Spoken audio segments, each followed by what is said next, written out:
So welcome to Nikki Loves Books. I'm of course Nikki, and today we will be going over Crown of Midnight by Sarah J. Maas. So this is the second book in the Throne of Glass series. I have already done a book review of Throne of Glass Book 1. It is linked below, as well as a full recap of Throne of Glass Book 1. So if you've already read it, but you read it a while ago and you're a little fuzzy on the details, go ahead and check out that recap. It's linked below. I'm really excited to be talking about Crown of Midnight because I did enjoy Crown of Midnight more than I did Throne of Glass. The main reason why I liked Crown of Midnight more than Throne of Glass is because there's more lore, there's more world building, there's more information. And of course this is going to happen. It's the second book, so Sarah J. Maas can go farther with details and doesn't have to explain everything else because we already know some things from Throne of Glass.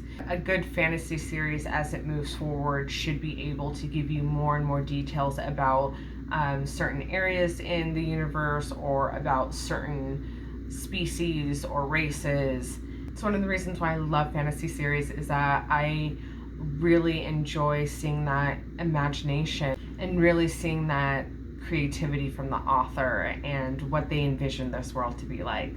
So again, I enjoyed Crown of Midnight more than Throne of Glass, but both are very good, and I gave both books 9 out of 10. So I wanted to reassure everyone that this is a book review, and so therefore there will be no spoilers. The amount of detail I'll be giving you would easily fall into the realm of what the back cover would explain. So no spoilers, I promise. So Crown of Midnight follows, of course, our heroine, Celaena Sardathian, who is an assassin and is now King's Champion. So she is working for the King of Ireland, who she hates with pretty much every fiber of her being. And this is because he is the reason why she was orphaned as a child. So she's definitely not pleased with her current circumstance, and I don't really blame her at all. Like, who wants to work for the man who killed your parents? So she's struggling with this, and then on top of that, you know, there's a part of her that definitely wants to rebel, cause problems, basically not do what he tells her to, but he has outright threatened those she loves and cares about. So she is between a rock and a hard place. So on one hand, she can partake in killing people whose only crime is to stand against the King of Ireland and keep her friends safe, but of course eat away at her soul and her conscience. Or she can define the King of Ireland and put the ones that she loves in harm's way, which of course, if something happened to them, would eat her up. So that is the dilemma that we find Celaena in. And as the novel continues, she really starts to learn how dangerous of a game she's playing. And she finds out that there's, you know, bigger things to be concerned about than just this pettiness of, oh, should I kill these people he tells me to, or should I not? There's definitely a larger game at work, and she's only seeing the very tip of the iceberg. And this is where we find Celaena, is kind of her dealing with being King's Champion and then handling these bigger and worse things that come her way and that ultimately lead to a very tragic event in her life. So that is Crown of Midnight in a nutshell. In this book review, we will be going over the 9 things that I loved about Crown of Midnight. So I gave Crown of Midnight a 9 out of 10. So we're going to talk about the 9 things that I loved about it. So my 9 favorite things about Crown of Midnight starts off with the writing. So I love Sarah J. Maas's writing style. She is a memorizing storyteller, and she includes comic relief. So in real life, I use a lot of humor to get through everything. I've experienced, of course, like anyone else, some pretty bad tragedies and some trauma. And I also work in a field where I listen to other people's tragedies and traumas. So I use humor to kind of take that edge off. So comic relief, I think, is really important whenever you're dealing with such serious matters that happen in real life. And Sarah J. Maas has these characters going through some really bad shit. Sarah J. Maas does a really excellent way of incorporating humor, and so you're not just stuck in this very dark place with these characters, you know, and they're not stuck. So she uses comic relief really, really well, especially the banter between the characters, which I always love. The other part of Maas's writing that I love is that she's really good at character development.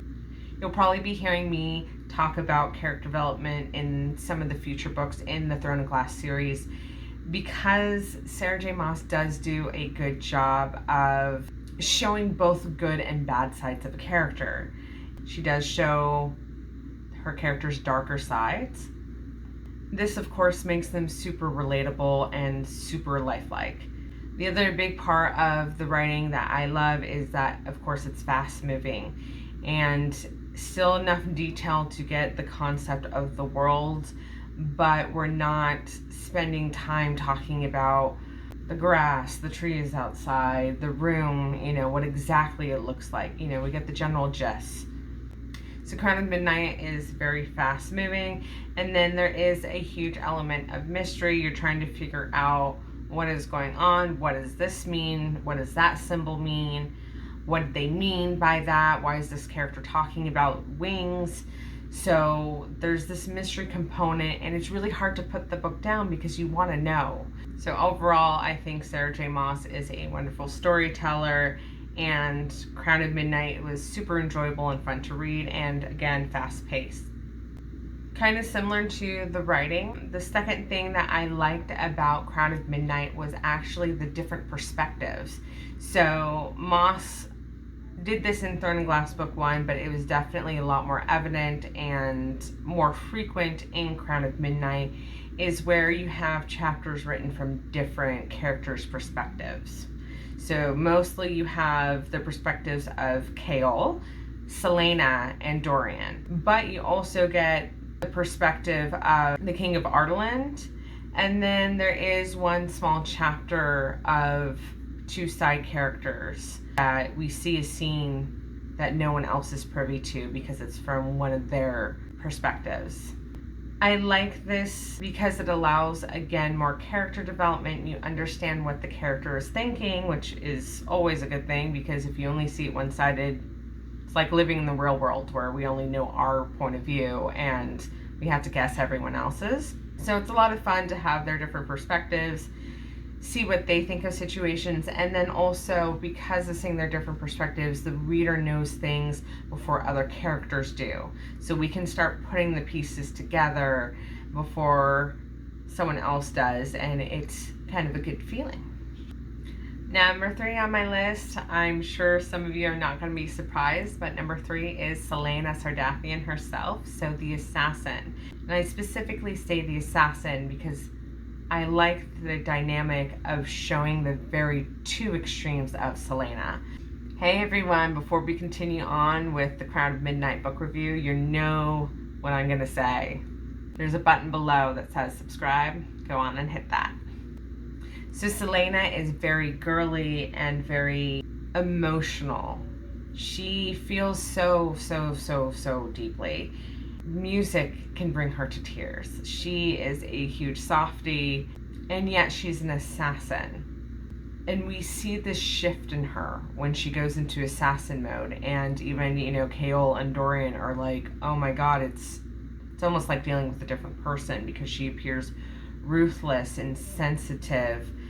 That is her putting up barriers. If she allowed that inner soft feeling to the surface, she wouldn't be able to be an assassin. So she does this really good job of defending her inner core and putting up a front.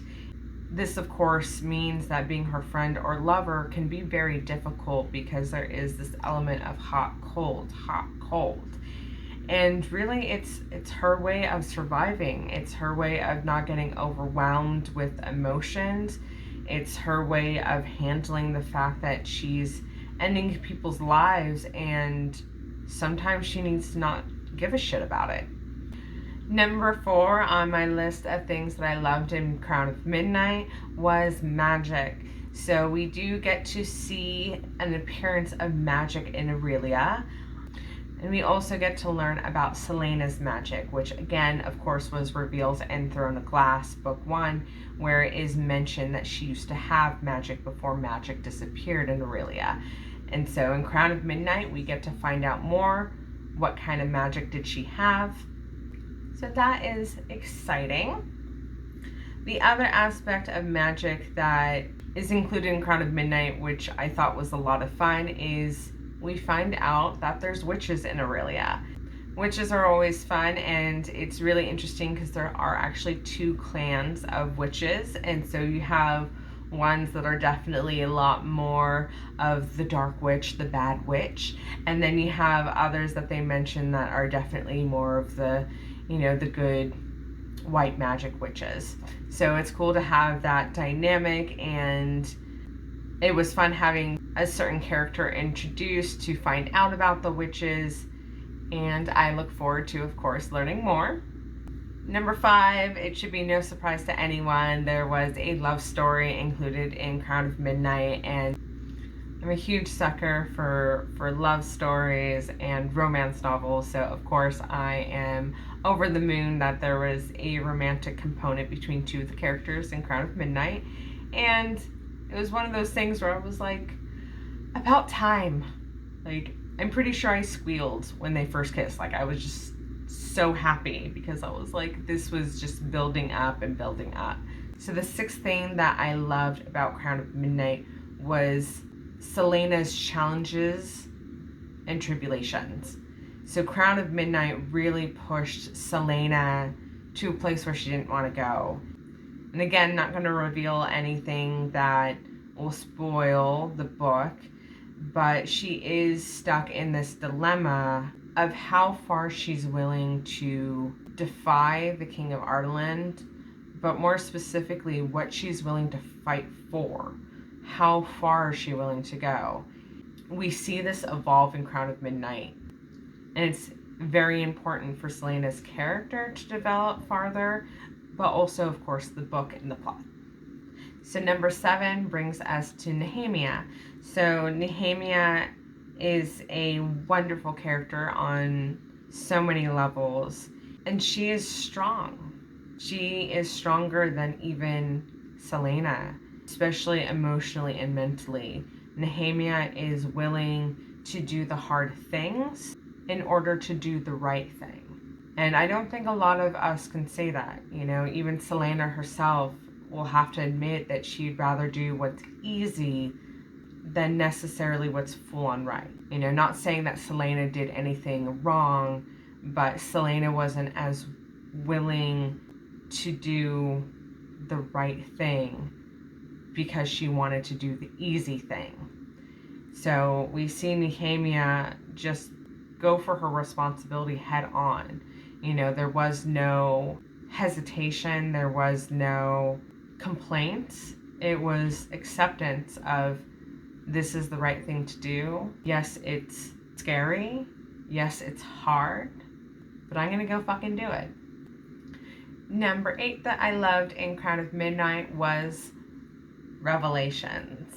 So Crown of Midnight has so many revelations about so many different characters. And being an avid book reader, a lot of times I can kind of guess where things are going, but there were still some things in Crown of Midnight that I was very surprised about. So there's a character in Crown of Midnight that we see that is able to actually trick Celaena. So Celaena is Miss Actress. Miss puts on a different mask for different people. No one even knows. She can play so many different roles depending on what the situation demands. But we have a character who actually one-upped her and took her by surprise. That was definitely something I was not prepared for. The Crown of Midnight, especially towards the end, is just full of revelations for multiple different characters. And it makes it so exciting to see what comes next, to see how this changes them, sees how it affects their journey, and how it's all going to come together. Other than the revelations and the characters, there is a lot more backstory and pieces of what's going on. We find out that the King of Ardenland is actually a bigger problem than we anticipated. He has something that makes him super powerful, and he might have more than one. We also see some of the things that he's able to do with this power, and it's terrifying. All in all, though, these revelations just make me want to know more. I need more of the story. I have to see how this all plays out, which thank God is that the Throne of Glass series continues into Heir of Fire. So that is my number 9, is that Heir of Fire is the next book, and that the story's not over, because I would be devastated if it was. And this all goes along with everything that I loved in Crown of Midnight, is that it's just so good. It's an amazing story that I just need to know more of. I don't want to let Selena go. I need to know more of her backstory. I need to know how the world is going to survive, what's happening in it. And then, of course, I care about Kaol and Dorian as well. Thank you all for being here for my book review of Crown of Midnight. Please comment, like, share, subscribe. But specifically in the comments, let me know if there's any book you've read or book series that you really got attached to the characters. Throne of Glass is definitely one of them for me. Another one was, of course, Harry Potter. Love those books. And I'd love to know what books you've had this happen in, where you just were so attached to the characters that you dreaded the end of the series. All right, thank you again for being here and watching my book review of Crown of Midnight by Sarah J. Maas. Please look forward to my book review and book recap of Heir of Fire, or go back and watch the book review and book recap of Throne of Glass and or The Assassin's Blade, the collection of novellas that happened prior to Throne of Glass.